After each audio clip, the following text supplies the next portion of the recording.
but to whatever noises you wish to make for the final act of the night. The stupendous Monsieur Neil Kelso!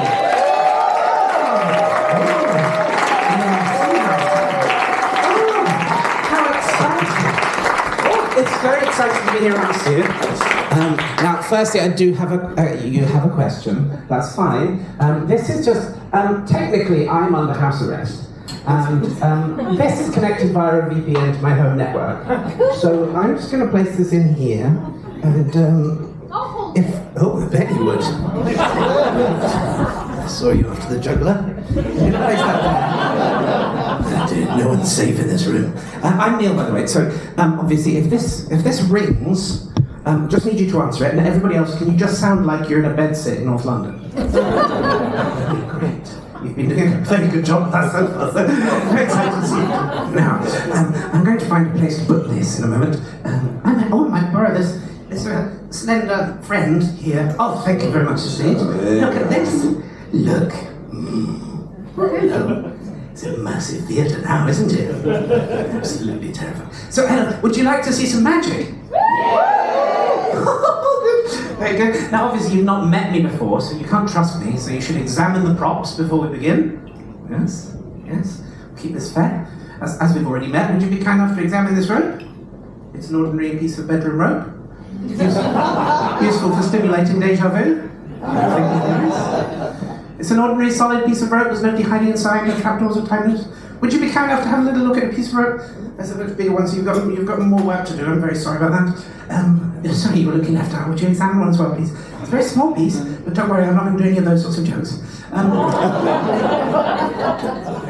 It's a very solid piece of long rope. Oh, very good. Excellent rope testing. Thank you very much indeed. Thank you very much. And that's a very solid piece. Oh, very good. You've done this before. Very good. And that's also very solid. Oh, look at my goodness. Lovely. Round of applause for my rope examiners. So yes, so just to recap, we've got a short piece of rope, we've got a medium-sized piece of rope, and we've got a really, really long piece of rope. Now it's time for my first confession. I'm not really a magician.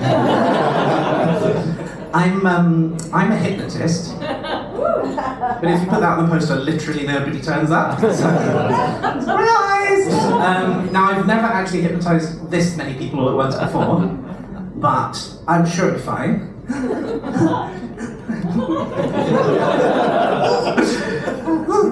So the way this works is, I'll just double these up. So double up the little piece, the medium piece, the long piece, and I'm just going to sway ever so slightly. Some of you gone already, that's perfect. The relaxing environment, my dulcet tones, heaviness of your eyelids, the booze, all conspire, and sleep. You're ready for panto again already, aren't you? No, I'm not. Now, I know you were just taking the piss, but actually, you're all hypnotized right now. Love it. Prove it, magic boy. No, it's true. It's true, you're all hypnotized right now. And I'll prove it. There's 3 ways to know that you're hypnotized.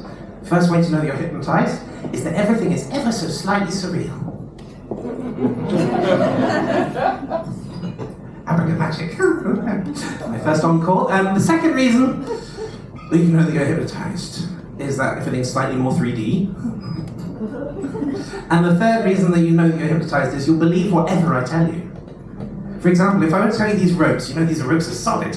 If I were to tell you they're not made of rope, but they're actually made of rubber, if you were hypnotized, you believe me. They're made of rubber. Look, can you see? Can you see it? Stretching. They're amazing. Okay, slightly underwhelming at best. But use your imagination. Imagine it really could stretch. Imagine it really was made of rubber. Imagine these solid ropes that you examined.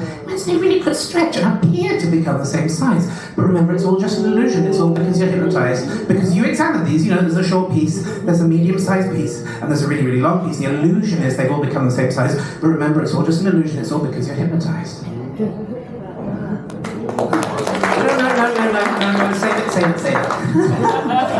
All at once, or not at all.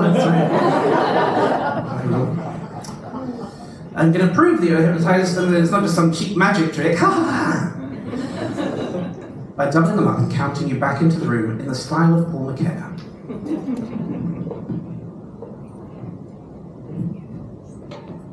3, 2, 1. Back in the room, you can see there's the short piece, right? There's the interesting throw. And there's a really, really long piece.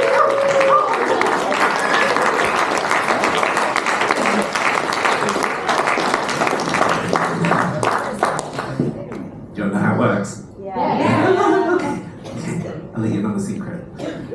The secret is, I am not really a hypnotist. And you're seated with that bombshell of a revelation, aren't you? What next thing? I used a thing called misdirection. Basically, it's a way of controlling attention. Is that your attention can only be in one place at any one time, and you would think that misdirection is directing attention away from something, which it kind of is. But I don't want you looking at the ropes, because I'm going to switch these ropes to the ones in my pocket. You'll see the moment that it happens. We double it, and then I do the switchy thing. You'll see the moment I do the switchy thing. Oh, you know where we are now, don't you? Crazy Neil's just doing some kind of joke. And that's the moment I do the switchy. Oh, you saw it that time? I saw the gas. Yeah, and the reason I switched them is because I don't want you examining these ropes. Because these ropes are magic rope. Have you ever seen magic rope before? No. You don't think so? Okay. No, that is very good. You see it well together because it's magic rope. The way magic rope works is when you say the magic word, which is boogity boogity, the ends fall off, leaving endless middles in the middle of the end. Could you just say stop somewhere, please, anytime? Stop. There, reattach the ends there. You did actually say stop slightly too soon, so it's okay. Now I'll take the ends off here, I'll put them back up there where they belong. So magic rope and boogity boogity, nothing to do with trapdoors or time loops or magnets. It's just pure misdirection. But some of you have noticed there's a slight continuity error. Have you noticed? We started with 3 ropes, and now there are but twain.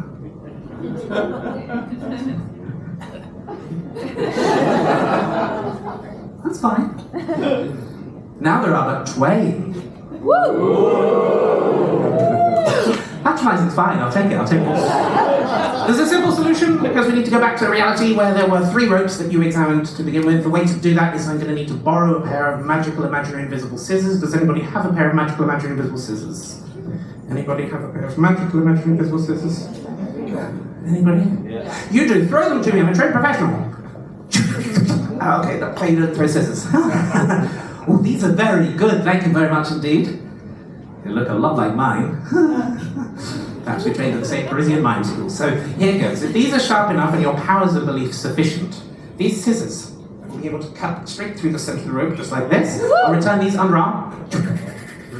Very good, no running. So we're almost back to the start, but still not quite, because we started with 3 ropes that were all different sizes. Now we have 3 ropes that are all the same size. Would you be kind enough to join me on stage? Would that be okay? You'll get a lovely round of applause. And would you be comfortable to join me on stage?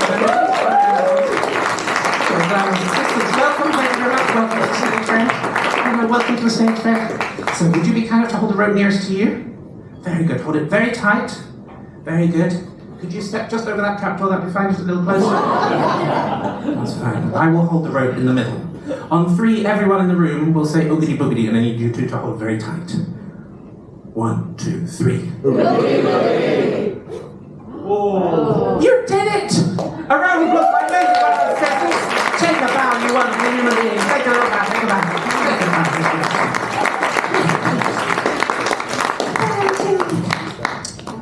I thought next I would show you the world's most difficult card trick. Would you like to see the world's most difficult card trick?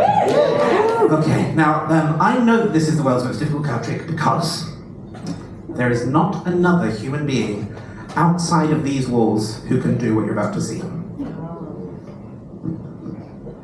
And I know that to be true because there's not a living human being within these walls who can do what you're about to see. Is he talking in strange? Could I have a little tickle of house lights, please? I need to step amongst you. I'm going to have a few cards chosen. Hello, friend. Would you be kind of just say stop somewhere? And I'll just, as you can see, it's an on pack. You can just say stop anywhere as you go through. Just say stop. Perfect. Take your card. Don't show me. Very good. Very good. Concentrate on your card. Oh, hello. Oh, hello. Hi. Hello, friend. How are you? You're good. Would you be kind of just say stop wherever you like? Just say stop as I go through the cards. During is best. Stop. Perfect. Take your card. Don't show me. Okay, very good. Don't forget where your card is. Would you be kind enough just say stop anywhere you like? Perfect. Take your card. Don't show me. Makes it a really shit trick if you show me. So, 3 cards have been chosen from a shuffle pack. Now, I already told you that this is the world's most difficult card trick, and that not a living human being can perform what you're about to see. That is because what you're about to see is a continuation of an ancient tradition within magic. Performing animals have a long and amazing tradition as part of magic. Controversial, but this is the only act of its kind, I sincerely promise, that is officially endorsed and approved by PETA, the ethical treatment of animals. Wow! Yes. Wow! Yeah, great. I should have mentioned more organisations, shouldn't I? But no, that's true. And actually, I do have a very special friend who's been having a little nap over beside the piano for the entire show, who's going to help me with this.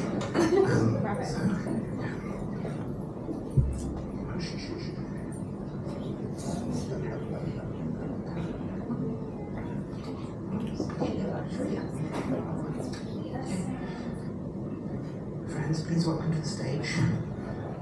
Juan? My name is Juan. His name is Juan, as you just heard. It's true. He says it's true. Now, Juan is a borderline problematic Spanish stereotype, It's true.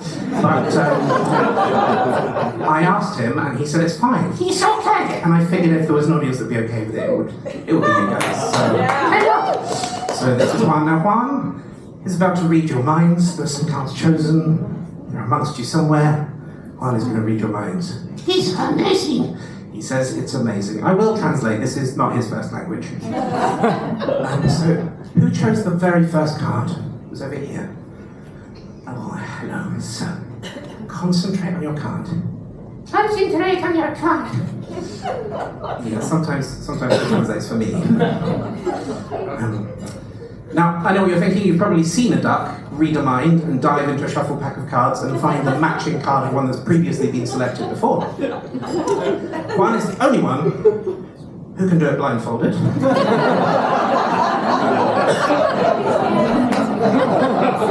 Oh, yes. You know how to look after you here at the Crazy Coqs. Okay, so friend, concentrate on your card, bring it to your mind. One. I don't know if he's counting or saying his name. 2.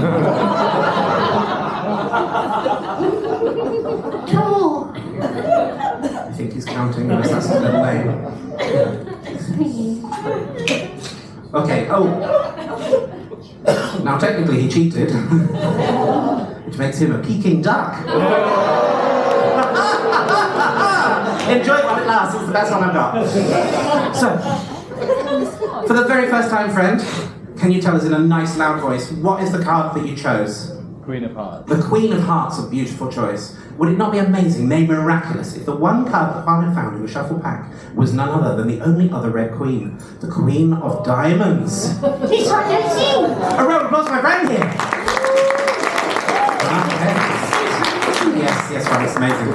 Now that could just have been luck, so let's see if we can do it again. So somebody else chose it. Hello, friend in the back. Hello, are you okay there? Yeah. Very good. Concentrate on your card. I do something harder. He says he's going to do something harder. I said Donald. I think he said that he will find the arithmetic double of your card. Would that be amazing? Yes. Would that be amazing? Okay, good. Okay, here we go. Concentrate on your card. Concentrate on your card. Center one. Concentrate on your hard to one. Yes, I said that. 1, 2, 3. He's got a card. Drop it. For the very first time in a nice loud voice, what card did you choose? 4 4 of diamonds. Okay, the 4 of diamonds. Would it not be amazing, nay miraculous, if one had found exactly double? The 8 of diamonds! It really is a miracle. Well done, Juan. It's amazing. Thank you, sir. Oh, I know, that's right. I know there will be medical assistance and a number to call after the show if you've been affected by this wooden friend of mine. But anyway, there's a third card. Let's build a rousing finale for Juan. And then I'll do my very final piece of magic. Who was it you chose? You chose a card. Okay. Concentrate on your card. I do something harder. He says he will do something harder. What will you do, Juan? I know it's just too much, isn't it? Imagine doing this for a living. I know. Day in, day out. He's crazy. It's true. I think she likes you. I noticed. So, stop stealing her show, Juan. Concentrate on your card. I do something harder. He says you'll do something harder. I will find half. You will find the exact arithmetic half of your card. Would that be amazing? Woo! I'm sexy. That'd be amazing. You heard it here first. Concentrate on your card. Here we go. 1, 2, 3. Okay, Juan has a card. Exactly half. In a nice loud voice, can you tell us what is the card you're thinking of? Well, I've got the 5 of spades. Oh, shit. Have you really? Can you see? You really have. Can you hear? Would it not be amazing? Nay, miraculous! If from a shuffle pack of cards, Juan had found exactly half, the 2 and a half of spades.